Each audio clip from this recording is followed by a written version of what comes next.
নমস্কার, আপনারা দেখছেন নিউজ নাও। আমি রয়েছে আপনাদের সাথে রাখছি, চোখ রাখছি খবরে। কলকাতার ব্রিগেড গ্রাউন্ডে জনসভা থেকে পশ্চিমবঙ্গ সরকারের বিরুদ্ধে তীব্র আক্রমণ শানালেন প্রধানমন্ত্রী নরেন্দ্র মোদী। তার বক্তব্য, রাজ্যে জঙ্গল রাজের ঘন গণনা শুরু হয়ে গেছে এবং বর্তমান সরকারের অবসান এখন সময়ের অপেক্ষা। পশ্চিমবঙ্গের রাজধানী কলকাতায় প্রধানমন্ত্রী নরেন্দ্র মোদীর ব্রিগেড সমাবেশকে ঘিরে শনিবার তীব্র আকার ধারণ করে রাজনৈতিক উত্তেজনা। সমাবেশের আগে শহরের গিরিশ পার্ক এলাকায় শাসক দল তৃণমূল কংগ্রেস এবং বিরোধী ভারতীয় জনতা পার্টি কর্মীদের মধ্যে ঘটে সংঘর্ষ।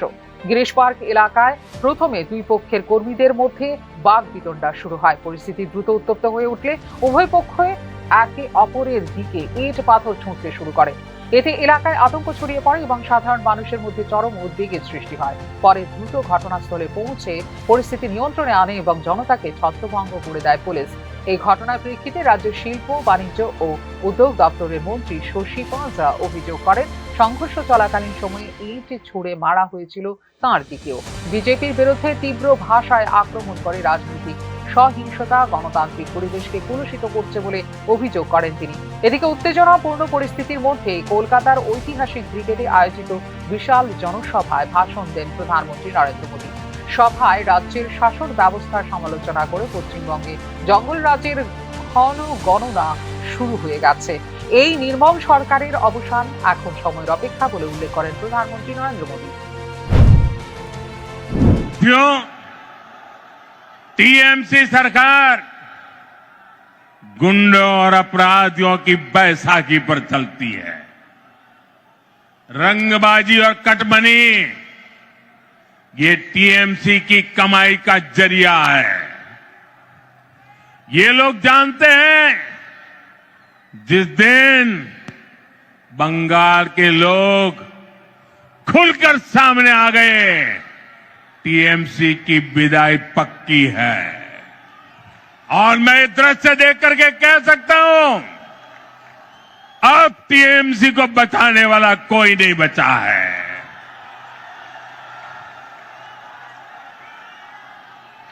इसलिए ये बंगाल के आप लोगों को डरा धमका कर रखना चाहते हैं। इसके लिए टीएमसी वाले माफिया गिरोहों को पालते हैं, ये कट्टरपंथियों को संरक्षण देते हैं और ऐसे गिरोहों की ताकत बढ़ाने के लिए घुसपैठियों को बुलाते हैं, घुसपैठियों को। साथियों, ये टीएमसी माटी मानुष के नारे पे सत्ता में आई थी। आज वही मां रो रही है, माटी को लूटा जा रहा है और बंगाली मानुष बंगाल छोड़ने पर मजबूर हो रहा है। এই সফরে প্রায় 18,680 কোটি টাকার একাধিক উন্নয়ন প্রকল্পের উদ্বোধন ও ভিত্তিপ্রস্তর স্থাপন করেন প্রধানমন্ত্রী। রাজনৈতিক মহলের মতে ব্রিগেডের এই সমাবেশকে কেন্দ্র করে যে উত্তেজনা সৃষ্টি হয়েছে তা আরো তীব্র করে তুলতে পারে রাজ্যের রাজনৈতিক পরিস্থিতিকে। নির্বাচনের আগে এই ধরনের ঘটনা রাজনীতির মেরুকরণকে নতুন মাত্রা দিচ্ছে বলেই মত বিশ্লেষকদের। রিপোর্ট নিউজ নাও। জোট ধর্ম পালন করবে ভারতীয় জনতা পার্টি, কিন্তু বরদাস্ত করবে না কোনো রকম দাদাগিরি। শনিবার ধুমাছড়ায় আয়োজিত জনজাতি জনসমাবেশে শরিকদের প্রতি এই বার্তাই দিলেন মুখ্যমন্ত্রী ডাক্তার মানিক সাহা। এডিসি নির্বাচনকে সামনে রেখে রাজ্যের জনজাতি অধ্যুষিত এলাকাগুলিতে ব্যাপক প্রচার চালিয়ে যাচ্ছেন মুখ্যমন্ত্রী ডাক্তার মানিক সাহা। শনিবার ধলাই ধুমাছড়ায় জনজাতি জনসমাবেশে বক্তব্য রাখতে গিয়ে বিজেপি শরিকদের উদ্দেশ্যে বার্তা দিলেন মুখ্যমন্ত্রী ডাক্তার মানিক সাহা। জোট ধর্ম অস্বীকার করছে না ভারতীয় জনতা পার্টি, কিন্তু কোনোভাবেই মানা হবে না দাদাগিরি। 28টি আসনেই লড়ার প্রস্তুতি রয়েছে বিজেপির। এক্ষেত্রে শরিকদের আসন দেওয়াও হতে পারে, আবার নাও দেওয়া হতে পারে বলে জানিয়েছেন মুখ্যমন্ত্রী ডাক্তার মানিক সাহা। হঠাৎ করে আমাকে যখন সাংবাদিক বন্ধুরা জিজ্ঞেস করছিলেন যে, এবং সেই উত্তর দিতে গিয়ে সেটাকেও বিকৃত করে এটা অন্যভাবে বলার চেষ্টা করেছে। আমরা বারবার বলছি, আমাদের সাথে যারা পার্টনার আছে সেটা তো আমরা অস্বীকার করছি না, আমাদের সাথে ওনারা অ্যালায়েন্স পার্টনার, তো অ্যালায়েন্স পার্টনার আমি তো স্বীকার করতেই হবে। কিন্তু আমাদের যে মূল যে উদ্দেশ্য, আমরা চাই ভারতীয় জনতা পার্টির যে 28টা যে আমাদের আসন সংখ্যা আছে, সেখানে আমরা আগামী দিন এই 28টা সংখ্যার মধ্যে আমরা অবশ্যই আমরা সেখানে প্রতিদ্বন্দ্বিতা করব। আমরা দেখবো পরের বিষয় পরে, সেখানে কিন্তু কেউ এসে আমাদের উপর দাদাগিরি করবে সে চলবে না।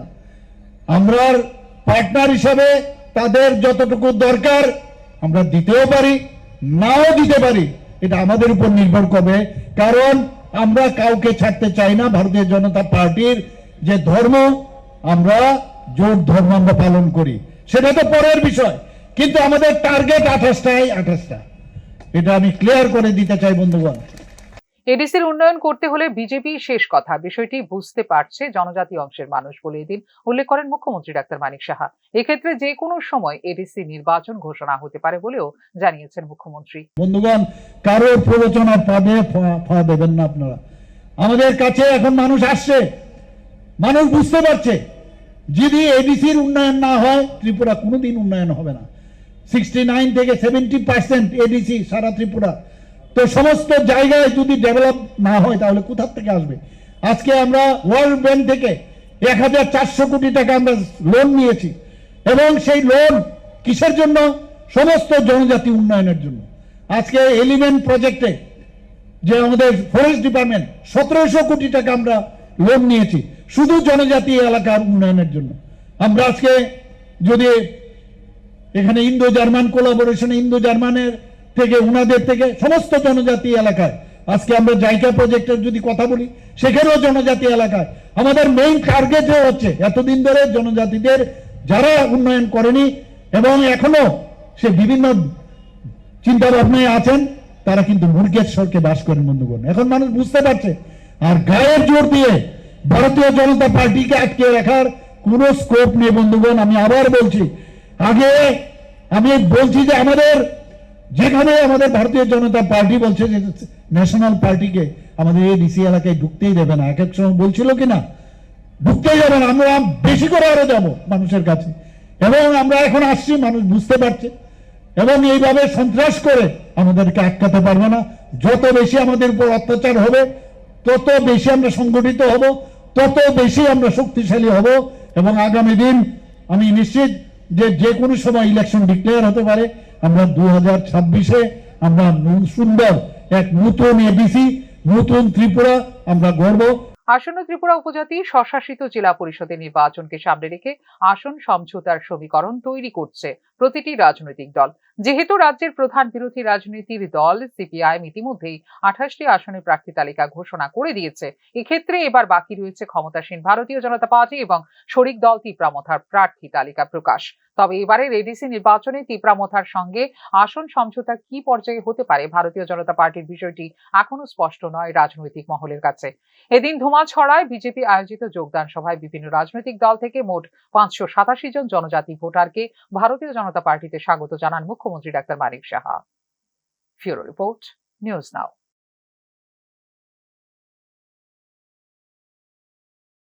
প্রতি বছর বর্ষা এলে রাজধানী আগরতলার বিভিন্ন এলাকায় জলাবদ্ধতা ও নদীর জল বৃদ্ধির সমস্যা সামনে আসে নতুন করে।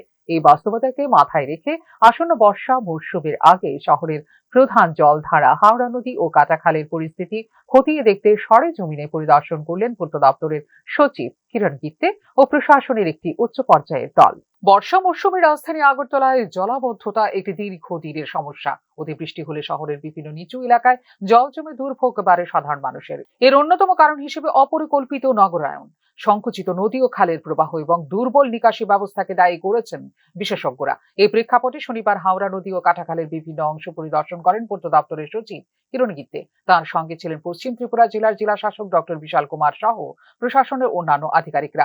হাওড়া নদীর তীর সংরক্ষণ, নদী খনন, পলি অপসারণ এবং কাটাখালের প্রবাহ স্বাভাবিক রাখতে চলমান কাজের অগ্রগতি খতিয়ে দেখা হয়। পরিদর্শনের সময় শহরের যেসব এলাকায় বর্ষাকালে নদীর জল বৃদ্ধি পেয়ে প্লাবনের আশঙ্কা তৈরি হয়, সেসব অংশকে বিশেষ গুরুত্ব দিয়ে পর্যবেক্ষণ করা হয়েছে বলে জানিয়েছেন পূর্ত সচিব।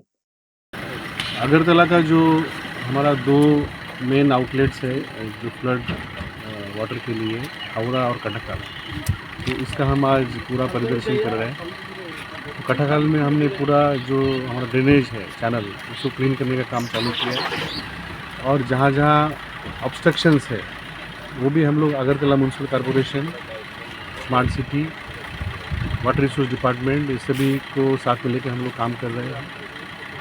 और जो हावड़ा में भी जहाँ एम्बैकमेंट नहीं है वो भी काम हमने चालू किया है। स्टेट गवर्नमेंट ने नया एम्बैकमेंट करने के लिए और जो लैंड एक्विजिशन के लिए फंड दिया है। लास्ट ईयर माननीय मुख्यमंत्री महोदय ने विधानसभा में एश्योरेंस दिया था कि हावड़ा में जो 650 मीटर में जो एम्बैकमेंट नहीं वो हम लोग बनाएंगे और उसी এসুরেন্স को आगे लेके हम लोग काम कर रहे हैं। হাওড়া নদী আগরতলা শহরের প্রধান জলধারা। বর্ষাকালে অতিবৃষ্টির ফলে এর জলস্তর দ্রুত বেড়ে গেলে শহরের নিকাশি ব্যবস্থা চাপে পড়ে। অন্যদিকে কাটাখাল শহরের ড্রেনেজ ব্যবস্থার একটি গুরুত্বপূর্ণ অংশ, যার মাধ্যমে নিষ্কাশন হয় অতিরিক্ত বৃষ্টির জল। কিন্তু সময়ের সঙ্গে সঙ্গে খালের প্রস্থ কমে যাওয়া, পলি জমা এবং অপরিকল্পিত নির্মাণের কারণে এর স্বাভাবিক প্রবাহ বাধাগ্রস্ত হয়েছে বলে রয়েছে অভিযোগ। এই সমস্যা সমাধানে নদী ও খালের নিয়মিত সংস্কার, পলি অপসারণ এবং তীর সংরক্ষণের কাজ জোর চলছে বলে জানিয়েছেন পূর্ত সচিব। পাশাপাশি শহরের ড্রেনেজ ব্যবস্থাকে আধুনিক ও কার্যকর করার দিকেও দেওয়া হচ্ছে গুরুত্ব। এই পরিদর্শনের মাধ্যমে বর্ষার আগে সম্ভাব্য ঝুঁকিপূর্ণ এলাকাগুলি চিহ্নিত করে দ্রুত প্রতিরোধমূলক ব্যবস্থা গ্রহণের পরিকল্পনা নেওয়া হয়েছে বলেও জানিয়েছেন পূর্ত সচিব। हम लोग आशा करते हैं कि इस साल जब बारिश होगी तो हावड़ा और कटाखाल से कोई ओवरफ्लो नहीं होगा, तो हमारे शहर में पानी नहीं आएगा। और जो शहर में जो पानी होता है ये दो नदी को छोड़ के, तो हमारे पंप सिस्टम्स अभी काफ़ी एफिशिएंटली काम करते हैं। करीब आधा घंटा 1 घंटा में पूरा पानी शहर से निष्कासित हम लोग कर सकते हैं। तो आने वाले मानसून की तैयारी में ही हम लोग आज Agartala municipal corporation, smart city, DM, SDM, हम ये सबको लेके हमने ये सभी स्पॉट विजिट किया। শুধুমাত্র বর্ষার আগে সাময়িক সংস্কার করলেই সমস্যার স্থায়ী সমাধান সম্ভব নয় বলে মনে করছেন সংশ্লিষ্ট বিশেষজ্ঞরা। দীর্ঘমেয়াদী পরিকল্পনার মাধ্যমে নদী ও খালগুলির প্রাকৃতিক প্রবাহ বজায় রাখা, নগর পরিকল্পনায় জল নিকাশি ব্যবস্থাকে অগ্রাধিকার দেওয়া এবং অবৈধ দখল রোধ করা এক্ষেত্রে অত্যন্ত গুরুত্বপূর্ণ। অন্যথায় বর্ষা এলে একই সমস্যা পুনরাবৃত্তি হওয়ার আশঙ্কা থেকে যায় প্রতি বছরে। এই পরিস্থিতিতে প্রশাসনের আগাম প্রস্তুতি অবশ্যই একটি ইতিবাচক পদক্ষেপ। তবে এই উদ্যোগ যেন কেবল পরিদর্শনের মধ্যে সীমাবদ্ধ না থাকে, বাস্তব উন্নয়নমূলক কাজের মাধ্যমে আগরতলাকে ভবিষ্যতে জলাবদ্ধতা ও সম্ভাব্য প্লাবনের ঝুঁকি থেকে মুক্ত করতে সক্ষম হয়, এমনটাই প্রত্যাশা আগরতলাবাসীর। ফিওরো রিপোর্ট, নিউজ নাও। 2021 সালের এডিসি নির্বাচনে মাত্র 2.24% ভোট পেয়ে ভরাডুবির মুখে পড়েছিল কংগ্রেস। সেই ব্যর্থতার প্রেক্ষাপটে আসন্ন টিটিএ, এডিসি এবং ধর্মনগর উপনির্বাচনকে সামনে রেখে নতুন করে সংগঠন চাঙ্গা করার বার্তা দিল কংগ্রেস নেতৃত্ব। এডিসির 28টি আসনে প্রার্থী দেওয়ার ঘোষণা করেছে দল। যদিও অতীতের দুর্বল ফলাফল কাটিয়ে ঘুরে দাঁড়ানোই এখন কংগ্রেসের সামনে সবচেয়ে বড় চ্যালেঞ্জ বলে মনে করছেন রাজনৈতিক মহল। শনিবার আসন্ন ত্রিপুরা উপজাতি স্বশাসিত জেলা পরিষদ নির্বাচন 2026 এবং ধর্মনগর বিধানসভা উপনির্বাচনকে কেন্দ্র করে এক গুরুত্বপূর্ণ বৈঠক অনুষ্ঠিত হয়েছে ত্রিপুরা প্রদেশ কংগ্রেস ভবনে। বৈঠকে উপস্থিত ছিলেন ত্রিপুরা প্রদেশ কংগ্রেস কমিটির সভাপতি আশিস কুমার সাহা, বিধায়ক বিজয় সিনহা, শব্দকুমার জমাতিয়া সহ দলের অন্যান্য নেতৃত্ব। আসন্ন এডিসি নির্বাচনে দল 28টি আসনে প্রার্থী দেবে বলে জানিয়েছেন কংগ্রেস সভাপতি আশিস কুমার সাহা। প্রস্তুতি সভা এবং আজকের এই নির্বাচনে প্রস্তুতি সভার মধ্য দিয়ে আগামী নির্বাচনের সম্ভাব্য প্রার্থী সহ আমাদের দলীয় যে নির্বাচনী রূপরেখা এটা আমরা তৈরি করতে যাচ্ছি। সমস্ত কংগ্রেস দলের সিনিয়র নেতৃত্ব, আমাদের জেলা কংগ্রেস সভাপতি, ব্লক সভাপতি, আদিবাসী কংগ্রেস নেতৃত্ব, আদিবাসী জেলা ব্লকের নেতৃবৃন্দরা এখানে উপস্থিত হয়েছেন। তাদের সকলের সমষ্টিগত যে লড়াই, এই লড়াইয়ের জন্য আজকে সংকল্প গ্রহণ করে আমরা আগামী দিন যথাসময়ে আমাদের 28টা আসনেই আমরা প্রতিদ্বন্দ্বিতায় যাচ্ছি, এটা আমরা ঘোষণা করছি। পাশাপাশি ধর্মনগর উপনির্বাচনেও প্রার্থী দেওয়ার সিদ্ধান্ত নিয়েছে কংগ্রেস। ধর্মনগর কেন্দ্রে গত বছরও প্রার্থী দিয়েছিল কংগ্রেস, কিন্তু এবার আগ বাড়িয়ে সেখানে প্রার্থী দিয়েছে সিপিআইএম। এই বিষয়টিতে অনেকটাই রহস্য রয়েছে বলে অভিযোগ করেছেন বিধায়ক বিজয় সিনহা। রাজ্যে যে পরিবেশ পরিস্থিতি, মানুষ শাসক পার্টির পক্ষে নয় এবং কংগ্রেস এখানে জিতবে বলেই কমিউনিস্টরা অগ্রিম একটা ক্যান্ডিডেট দিয়েছে, জানে যে কংগ্রেস জিতবে, সেই জন্য তারা করেছে। অর্থ কী, কাকে জিতানোর জন্য এখানে করল? ধর্মনগর শিবদারও গত কি বলে বিধানসভা নির্বাচনে কংগ্রেস দাঁড়িয়েছিল এবং আরও 3টা বাই ইলেকশন হয়েছে বিধানসভায়, সেখানে সিপিএম কন্টেস্ট করেছিল, এখানে তো আমরা ক্যান্ডিডেট করিনি। তারা জানে যে এবার কংগ্রেস জিতবে, ওইখানে বিরোধীরা জিতবে, তার জন্য অগ্রিম এভাবে করছে। অর্থ কি ভিতরে কোনো রহস্য আছে, যদি কিন্তু একটা আছে, দেখা যাক, আমরা চিচিং ভাগ করবো। রাজ্যের রাজনীতিতে বিকল্প শক্তি হিসেবে নিজেদের উপস্থিতি জোরদার করতে পদক্ষেপ নেওয়া হয়েছে বলে দাবি করেছেন কংগ্রেস নেতৃত্ব। তবে বাস্তব রাজনৈতিক প্রেক্ষাপট বিশ্লেষণ করলে দেখা যায় এডিসি এলাকায় বর্তমানে দুর্বল অবস্থায় রয়েছে কংগ্রেসের সংগঠন। বিশেষ করে 2021 সালের এডিসি নির্বাচনের ফলাফল বড় ধাক্কা ছিল দলটির জন্য। ওই নির্বাচনে মোট ভোটের মাত্র 2.24% পেয়েছিল কংগ্রেস এবং প্রাপ্ত ভোটের সংখ্যা ছিল 16,425।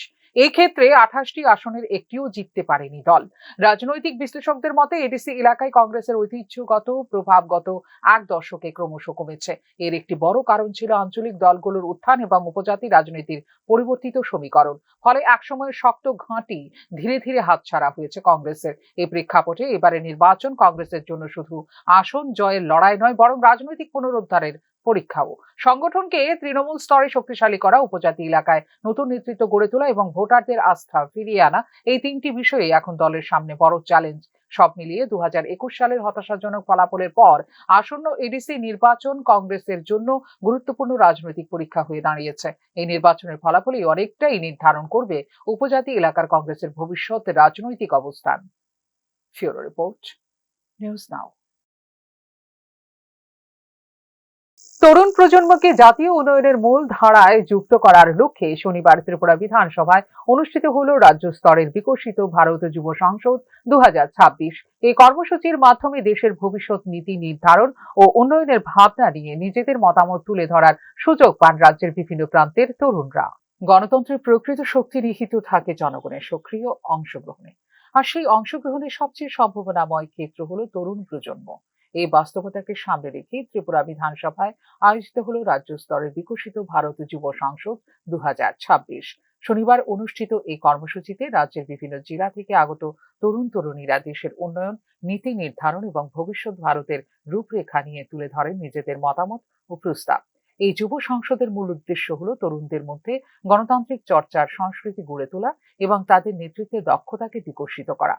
সংসদীয় কার্যপ্রণালীর আদলে আয়োজিত এই কর্মসূচি তরুণদের সামনে এমন একটি প্ল্যাটফর্ম তৈরি করে দেয় যেখানে তারা শুধু বক্তব্য রাখার সুযোগই পায় না, বরং রাষ্ট্র পরিচালনা ও নীতি নির্ধারণের প্রক্রিয়া সম্পর্কে অর্জন করতে পারে প্রত্যক্ষ ধারণা। এনারা কেউ 2047 সালে এইভাবে আজকে যেভাবে পার্লামেন্টে বসে বিচারক বা নেতৃত্ব দিচ্ছে এই জায়গাটায় থাকবেন না। আমরা সকলেই ঈশ্বরের কাছে প্রার্থনা করি ওনারা থাকুক, কিন্তু আমরা চাইলে প্রকৃতিকে আমরা ফেলে দিতে পারবো না, আমরা কেউ সেদিন নেতৃত্বে থাকবে না। এই হলে যারা আজকে যারা এই আমাদের ইউথ পার্লামেন্টে যারা পার্টিসিপেন্ট যারা, তোমরাই কিন্তু সেদিন থাকবে বিধায়কের সাংসদ বা এই বিচারকের আসনে তোমরাই দায়িত্ব নেবে। একদম তোমাদের ভাবনা, তোমাদের চিন্তা, এটা প্রধানমন্ত্রী মাথায় নিয়ে প্রথমবার ভারতবর্ষের কোনো প্রধানমন্ত্রী যে আমরা যুব উৎসব, আমরা স্বামী বিবেকানন্দ জয়ন্তীতে যুব উৎসব মানানো হয়, এটা শুধু নাচ গান বা বিভিন্ন অনুষ্ঠানের মধ্যে দিয়ে পালন করা হলো। প্রথমবার দেশের কোনো প্রধানমন্ত্রী বলছেন ইয়ং লিডার ডায়লগ প্রোগ্রাম শুরু করেছেন, তাদের কাছ থেকে মতামত দিয়েছেন। ভাবুন, আমরা স্বাধীনতার এত বছর পর এরকম কোনো প্রধানমন্ত্রী পেয়েছি যিনি এই যুব উৎসবে বলছে সারা দেশ থেকে ইউথরা আসবে, আমাকে পরামর্শ দেবে ওরা কি ভারত চায়, ওদের স্বপ্নের ভারত কিরকম হবে, তাদের কাছ থেকে পরামর্শ নিয়ে আমি ভারত নির্মাণ করতে চাই এই বিকশিত ভারত। ত্রিপুরা বিধানসভা এবং বিভিন্ন নোডাল জেলায় আয়োজিত এই কর্মসূচি পরিচালিত হচ্ছে মাই ভারত পোর্টালের মাধ্যমে। জেলা পর্যায়ের প্রতিযোগিতা ও আলোচনার মধ্য দিয়ে নির্বাচিত অংশগ্রহণকারীরা অংশগ্রহণের সুযোগ পেয়েছেন রাজ্য স্তরের এই পর্বে। এখান থেকে নির্বাচিত সেরা অংশগ্রহণকারীরা পরবর্তীতে জাতীয় স্তরের যুব সংলাপে অংশগ্রহণ করবেন, যেখানে দেশের বিভিন্ন প্রান্তের তরুণদের সঙ্গে তৈরি হবে মত বিনিময়ের সুযোগ। 2047 সালে স্বাধীনতার শতবর্ষ পূর্তির সময় ভারতকে একটি উন্নত ও আত্মনির্ভর রাষ্ট্র হিসেবে গড়ে তোলার যে লক্ষ্য নির্ধারণ করা হয়েছে, সেই লক্ষ্য অর্জনে তরুণ প্রজন্মের ভূমিকা অত্যন্ত গুরুত্বপূর্ণ বলে মনে করা হচ্ছে। তাই এই কর্মসূচির মাধ্যমে বিশেষভাবে গুরুত্ব দেওয়া হয়েছে গ্রামীণ ও জনজাতি অধ্যুষিত অঞ্চলের তরুণদের অংশগ্রহণ নিশ্চিত করার উপর। যে ভারতের পরিকল্পনা সেটা কি রূপ হয়েছে সেটার উপরে আলোচনা থাকবে। যাই হোক, আজকে যারা উপস্থিত হয়েছে তাদের উদ্দেশ্যে বলতে চাই, এই রাজ্য সরকার তোমরা হয়তো রাজনীতিতে বা পত্রপত্রিকায় খুব একটা নজর না দিলেও সোশ্যাল প্ল্যাটফর্মের মাধ্যমে যে সমস্ত খবর সংগ্রহ হয়, শুধুমাত্র এই সরকারটা যারা এখানে আমরা আছি, প্রতিদিন আমরা এখানে বিধানসভা যখন চলে বিভিন্ন আলোচনা হয় সেটাকে সেভাবে না নিলেও তোমরা জানা হয়তো যে ত্রিপুরা সরকারও কিন্তু যুবদের জন্য শুধুমাত্র বলা নয়, তা বাস্তবে রূপ দেওয়ার জন্য অনেক কাজ করছে। এই যে নতুন শিক্ষানীতি এসে এনইপি 2020, এই এনইপি 2020-তে বলা হয়েছে আগে শুধু পুঁথিগত পড়াশোনা। আমি একজন শ্রমমন্ত্রী, যেহেতু আমার কাছে বিভিন্ন যারা আমরা এই যেমন গ্রুপ ডি গ্রুপ সি যে সমস্ত পরীক্ষা হয় সেই দপ্তরটা আমি দেখি আমাদের ডবল এমএ পাস করা ছেলেমেয়েরা গ্রুপ ডি চাকরি পাওয়ার জন্য শত শত ছেলেমেয়েরা লাইনে দাঁড়ায়। এটা নতুন এডুকেশন পলিসি বলছে যে ডবল এমএ পাস করা একটা ছেলে যখন গ্রুপ ডি চাকরির জন্য লাইনে দাঁড়াতে হয় সেটাকে আত্মনির্ভরতা বা আত্মসম্মানের বিষয়। আমরা সেখান থেকে পরিবর্তন করতে চাই ভারতকে। আমরা চাই যে আমাদের ছেলেমেয়েরা পড়াশোনার পাশাপাশি নিজেরা যেন কিছু করতে পারে, নিজেরা যেন আত্মনির্ভর হতে পারে, তারা নিজেরা যেন কিছু শিখতে পারে, সেই দিশাতে যেন ভারত এগোয় এবং সেই দিশাতে আজ আমরা কাজ করছি। বিশ্লেষকদের মতে এ ধরনের উদ্যোগ তরুণদের মধ্যে জাতীয় দায়িত্ববোধ ও নেতৃত্বের চেতনা জাগিয়ে তুলতে পালন করে সহায়ক ভূমিকা। একই সঙ্গে এটি গণতন্ত্রের ভবিষ্যৎ নেতৃত্ব তৈরির ক্ষেত্রেও একটি গুরুত্বপূর্ণ পদক্ষেপ, কারণ তরুণদের চিন্তা ও সৃজনশীল ধারণা অনেক সময় উন্মোচন করতে পারে উন্নয়নের নতুন দিগন্ত। ত্রিপুরার মতো একটি বৈচিত্র্যময় সমাজ ব্যবস্থায় এই ধরনের যুব সংসদ তরুণদের মধ্যে পারম্পরিক মতবিনিময়, সহনশীলতা এবং গণতান্ত্রিক মূল্যবোধকে আরো শক্তিশালী করতে পারে বলেও মনে করছেন সংশ্লিষ্ট মহল। ফিউরো রিপোর্ট, নিউজ নাও। বোর্ড পরীক্ষার গুরুত্বপূর্ণ সময়ে রাজ্যের বিভিন্ন অংশে ঘন ঘন বিদ্যুৎ বিভ্রাটে পড়াশোনায় ব্যাঘাত ঘটছে ছাত্রছাত্রীদের। সামান্য বৃষ্টি বা আবহাওয়ার পরিবর্তনে বিদ্যুৎ পরিষেবা ভেঙে পড়ায় প্রশ্ন উঠতে শুরু করেছে পরিকাঠামো ও সরকারের দায়বদ্ধতা নিয়ে।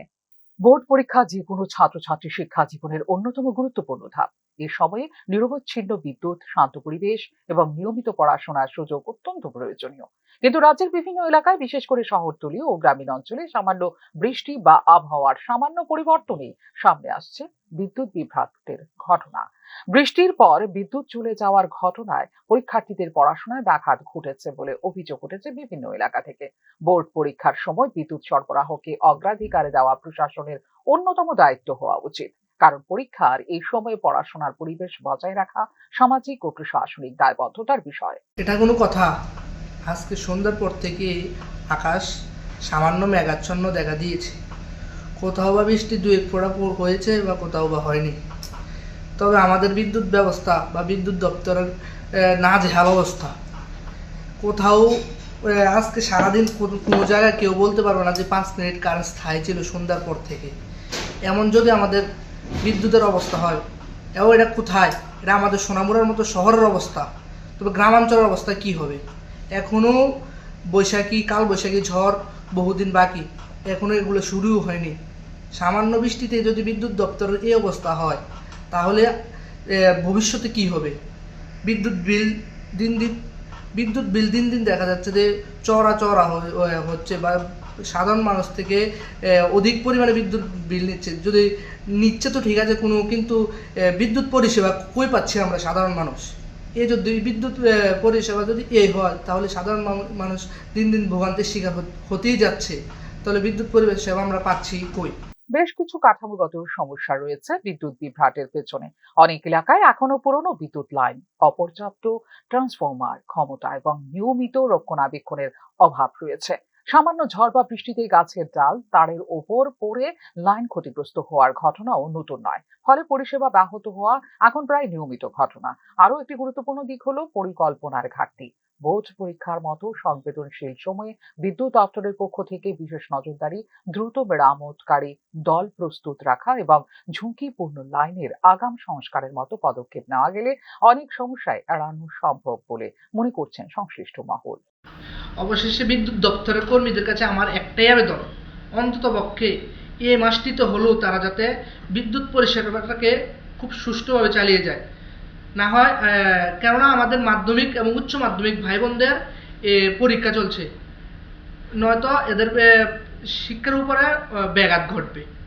শিক্ষা ব্যবস্থাকে শক্তিশালী করার কথা বলা হলেও বাস্তবে যদি মৌলিক পরিষেবা যেমন বিদ্যুৎ সরবরাহই স্থিতিশীল না হয় তাহলে ছাত্রছাত্রীদের ভবিষ্যৎ ক্ষতিগ্রস্ত হওয়ার আশঙ্কা থেকেই যায়। শিক্ষাবিদদের মতে পরীক্ষার্থীদের জন্য একটি স্থিতিশীল ও সহায়ক পরিবেশ তৈরি করা রাষ্ট্রের মৌলিক দায়িত্বের অংশ। তাই বোর্ড পরীক্ষার সময় নিরবচ্ছিন্ন বিদ্যুৎ সরবরাহ নিশ্চিত করতে প্রশাসনের আরো সক্রিয় ভূমিকা প্রয়োজন। সব মিলিয়ে বলা যায় রাজ্যের বিভিন্ন অংশে পরীক্ষার মৌসুমে ঘন ঘন বিদ্যুৎ বিভ্রাট শুধু সাময়িক অসুবিধা নয়, এটি বিদ্যুৎ পরিকাঠামোর দুর্বলতা, প্রশাসনিক পরিকল্পনার সীমাবদ্ধতা এবং সরকারের দায়বদ্ধতার প্রশ্নকে এনে দিয়েছে সামনের দিকে। দ্রুত কার্যকর পদক্ষেপ না নিলে এই সমস্যার সমাধান হবে না বলে আশঙ্কা সংশ্লিষ্ট মহলের। ফিউরো রিপোর্ট, নিউজ নাও। পুলিশের হেফাজতে মৃত্যুর ঘটনা ক্রমশই উদ্বেগজনক আকার নিচ্ছে রাজ্যে। গত 5 বছরে অন্তত 10টি হেফাজত মৃত্যুর পর এবার কৈলাসহরে এক বৃদ্ধের মৃত্যুকে ঘিরে উঠেছে গুরুতর অভিযোগ। পরিবারের দাবি পুলিশের নির্মম অত্যাচারের ফলে এই মৃত্যু। প্রশ্ন উঠছে, আইনের রক্ষকই যদি অভিযুক্ত হন তবে সাধারণ মানুষের নিরাপত্তা কোথায়? এই ঘটনাকে কেন্দ্র করে মানবাধিকার লঙ্ঘনের অভিযোগও সামনে আসছে নতুন করে। পুলিশের হেফাজতে মৃত্যুর ঘটনা নিয়ে নতুন করে উদ্বেগ তৈরি হয়েছে রাজ্যে। বিভিন্ন সূত্রে পাওয়া তথ্য অনুযায়ী রাজ্যে অন্তত 10টি পুলিশের হেফাজতে মৃত্যুর ঘটনা লিপিবদ্ধ হয়েছে গত 5 বছরে। মানবাধিকার কর্মীদের মতে এ ধরনের ঘটনা শুধু আইন শৃঙ্খলা রক্ষাকারী বাহিনীর জবাবদিহিতা নয়, বরং মানবাধিকারের সুরক্ষা নিয়েও তোলে গুরুতর প্রশ্ন। এরই মধ্যে ঊনকোটি জেলা কৈলাসহরে দেউড়াছড়া এলাকায় ঘটে যাওয়া পুলিশের হেফাজতে মৃত্যুর ঘটনা চলে এসেছে আলোচনার কেন্দ্রবিন্দুতে। পুলিশের হেফাজতে থাকাকালীন মারধরের জেরেই মৃত্যু হয়েছে প্রায় 65 বছর বয়সী এক বৃদ্ধের। ময়না মিয়ার পরিবারের অভিযোগ এমনটাই। কৈলাসহরের গৌরনগর ব্লকের অধীন দেউড়াছড়া এডিসি ভিলেজের 3 নম্বর ওয়ার্ডের বাসিন্দা এবং পেশায় দিনমজুর ছিলেন এই বৃদ্ধ। পরিবারের সদস্যদের দাবি আদালতের নির্দেশে বৃহস্পতিবার গভীর রাতে কৈলাসহর থানার পুলিশ তাকে গ্রেপ্তার করে থানায় নিয়ে যায়। গ্রেপ্তারের সময় মদ্যপ অবস্থায় ছিলেন পুলিশ সদস্যরা এবং তারা অভিযুক্তের সঙ্গে দুর্ব্যবহার করেন বলেও অভিযোগ পরিবারের। তাদের দাবি সুস্থ অবস্থায় বাড়ি থেকে নিয়ে যাওয়া হলেও থানায় নিয়ে যাওয়ার পথে এবং পরে মারধরের ফলে শারীরিক অবস্থার অবনতি ঘটে ময়না মিয়ার। আইসে গল্প টল্প করিয়া চিল্লাই আর গালিয়ে গালে আর মানে ধাক্কাই ধুকাই লইয়া আইসে আহনের পরে তো ওই 5টার দিকে ফোন করছে, ফোন করিয়া কইছে তাই তো মারা গেছে, একটু কই দিও তারারে ফোন করিয়া কইয়া ফোনটা রাখিয়া দিছে। তো যিনি মারা গেছেন ওনার নাম কি? ওনার নাম হইল মনিজ মিয়া। বাড়ি কোন জায়গায়? বাড়ি দেউড়াছড়া। কত নম্বর ওয়ার্ড? এটি 1 নম্বর ওয়ার্ড। ওনার বয়স কত হইব? 70 বা 65। উনি এমনি কি করে? এমনি হয়তো কৃষি কাজ করে, কাম করে। মানে কিভাবে মারা গেছেন উনি জানেননি? মারা গেছে তো সুস্থ লইয়া আইছে তারা, আমার সামনে সুস্থ লইয়া কারা আইছে। আনছে? কৈলাসহর থানা। কোন সময় আনছে? আনছে 3টার দিকে রাত্রবেলা। তারপরে আনার পরে কতক্ষণ পরে মারা গেছে? কতক্ষণ পরে বলতে আমার ফোন দিছে তারা, ধরো 1 ঘন্টা পরে ফোন দিয়া কইছে আমি হসপিটাল লইয়া আরাম, তুমি একটু ফোন করিয়া কও। আমি তারা ফোন করিয়া কইছি। যিনি মারা গেছেন উনি আপনার দাদু হয়? তো উনি কি সুস্থ আছেন? পুরা সুস্থ লইয়া আইছে। রাত প্রায় 3টা নাগাদ পুলিশ ফোন করে জানায় যে তিনি অসুস্থ হয়ে পড়েছেন এবং তাকে ঊনকোটি জেলা হাসপাতালে ভর্তি করা হয়েছে। পরে হাসপাতালে পৌঁছে পরিবারের সদস্যরা জানতে পারেন যে চিকিৎসাধীন অবস্থায় মৃত্যু হয়েছে বৃদ্ধ ময়না মিয়ার। তারা গলাত জীবা মারি আনছে, সুস্থ মানুষ কমে মারা যাইব, কোনো রোগ নাই, কিচ্ছু নাই। এর বাদে যে মাইয়াটা দেখা দিছে 1 লাখ আরো তাইনে মারাইবার লাগিয়া যে দারোগা দরিয়া লই যাওয়ার সময় কইছে তোমরা মানুষের যেরকম আমরা লইয়া যার আমি এরকম তোমরা পাইতাই নাই। আর তারা মধ্যে মাতাল উবাইতে পারেন না। কারা? পুলিশ তারা দারোগা গেছে তাইনে, আর তার লোকের স্টাফ আছিল আরো 3 জন, তারা পুরা মাতাল তো মধ্যে। মানে যেসব পুলিশ গেছিল বা পুলিশ কর্মীরা গেছিল তারা সবাই মদমত্ত মাতাল, উবাইতে পারেন না। তো মানে যেরকম টানিয়ে আনছে তারা এরকম গরুরও টানিয়ে আর মাসে আনে না, এরকম তারা যেরকম টানিয়ে ব্যবহার করছে তারা। যিনি মারা গেছেন উনি আপনার কেউ? আমার বাবা। আপনার নাম কি? মুজিবুর রহমান। তো আপনি মানে কি মনে করেন আপনার বাবা কি কারণে কিভাবে মারা গেছে? যে সুস্থ অবস্থায় মেয়ে মরার মতো নাই, তারা হয় গলা চিমারি মারছে, যে মেয়েও তারা মারছে এক কথা সে, নইলে আমার বাবা মরার মতো নাই, কোনো রোগ নাই, কিচ্ছু নাই। তারা এখন কইতেছে প্রেশার 200 300 এটা এরকম কইতেছে। কারা কইতেছে? পুলিশ তারা কইতেছে। তো আপনারা এই ব্যাপারটা নিয়ে কি থানার ওসি কিংবা অফিসারের লোক কথা কইছেন? তাইনে দেখাই আনলাম কথা কইলো, তারপরে কইলো তাইনে কইলো এটা তোমার প্রেশার ইয়ে হয়েছে, তারা ইয়ত লইয়া গেছে, কৈলাসরে লইয়া গেছে, এখান থেকে এখানে রেফার দিছে, প্রেশার বলে 200 না 300 হয়ে গেছে। তো আপনারা এখন এই ব্যাপারে নিয়ে মানে কি সিদ্ধান্ত নিয়েছেন? আমরা তখন তো আইনের দ্বারা লইতে লাগবো, সুস্থ মানুষ কেমনে মারা গেল, বিচার ন্যায্য বিচার চাই। ঘটনার খবর ছড়িয়ে পড়তেই দেওড়াছড়া এলাকায় ব্যাপক উত্তেজনা সৃষ্টি হয়। হাসপাতালে জড়ো হন এবং ঘটনার প্রতিবাদ জানান এলাকার বহু মানুষ। পরিস্থিতি নিয়ন্ত্রণে রাখতে মোতায়েন করা হয় অতিরিক্ত পুলিশ ও টিএসআর বাহিনী। রাত 3:15 নাগাদ তাকে হাসপাতালে আনা হয় এবং ভোর 4:40 তাঁর মৃত্যু হয় বলে জানিয়েছে কর্তৃপক্ষ। মৃতের পরিবারের পক্ষ থেকে ইতিমধ্যে রাজ্য পুলিশের মহানির্দেশক, আইজি, ডিআইজি এবং 59 জেলার পুলিশ সুপারের কাছে জানানো হয়েছে লিখিত অভিযোগ। বিষয়টি নিয়ে আন্দোলন কর্মসূচির প্রস্তুতি নিয়েছে বিরোধী দল কংগ্রেসও। পুলিশের হেফাজতে মৃত্যুর মতো সংবেদনশীল ঘটনা নতুন করে প্রশ্ন তুলেছে রাজ্যের মানবাধিকার পরিস্থিতি নিয়ে। 2024 সালের শেষের দিকে পুলিশি হেফাজতে বাদল ত্রিপুরা মৃত্যু মামলায় বরখাস্ত করা হয়েছিল 5 জন পুলিশ কর্মীকে। মে 2025 ত্রিপুরা মানবাধিকার কমিশন আগরতলা ক্যান্সার হাসপাতালে পুলিশে হেফাজতে থাকা এক বিচারাধীন বাংলাদেশি নাগরিকের মৃত্যুর বিষয়টি নিয়ে 2025 সালের মে মাসে রাজ্য সরকারকে নোটিশ দিয়েছিল মানবাধিকার কমিশন। ইতিমধ্যে গত 5 বছরে 10টি এমন ঘটনার পরিসংখ্যান সামনে আসায় প্রশাসনের উপর আরো জোরালো হচ্ছে স্বচ্ছ তদন্ত ও জবাবদিহিতার দাবি। ব্যুরো রিপোর্ট, নিউজ নাও। এখনকার মতো এই মুহূর্তে সংবাদ এই পর্যন্তই। অন্যান্য আপডেটস দেখার জন্য অবশ্যই নজর রাখতে হবে নিউজ নাও পর্দায়। নমস্কার, শুভরাত্রি।